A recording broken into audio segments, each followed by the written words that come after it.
fail son that has not ever accomplished anything, and a criminal mastermind all in one. I kind of feel like, pick one. Most of my travel during that period of time when my dad was vice president, and by the way, I didn't travel anywhere when my dad was president. I don't think I left the country. But during that time, I was the chairman of the board of what's called the U.S.-UN World Food Program. And I was also chairman of the board of the Truman National Security Project, chairman of the board of the Center for National Policy. I was a professor at Georgetown University, adjunct professor for over 4 years in the master's program of the School of Foreign Service. I taught a course on advocacy, and largely based upon the implementation of a thing called PEPFAR, President's Emergency Plan for Aid Relief in Africa. And as the chairman of the board of the U.S.-UN World Food Program, it's kind of like what you know of, like as a kid growing up, like UNICEF. UN has voluntary aid organizations in which each nation state that is a part of the UN voluntarily contributes to the continued operations of UNICEF, UNHCR, UNESCO. All of these organizations are all voluntary aid organizations. The UN World Food Program is the largest voluntary aid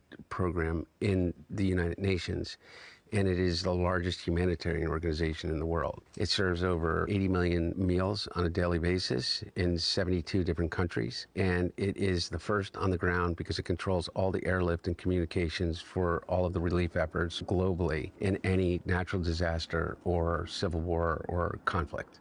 And so the UN, US, is responsible for about 65% of the budget of the World Food Program, which was my responsibility as chairman of the board. And I increased the budget of the World Food Program, which just won the Nobel Peace Prize 2 or 3 years ago, by 50% when I was chairman over my term, to like $2.4 billion.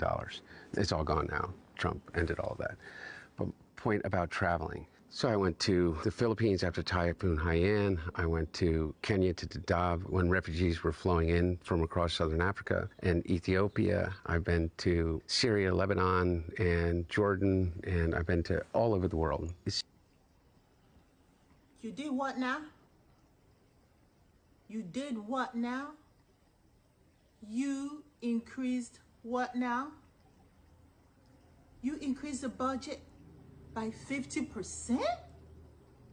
50%? I don't care. Anything increased by 50% is a lot. Even if it's $10 increased by 50%, it's still a lot. Okay. You increased the budget by that much. Who gave you the permission to do that, sir?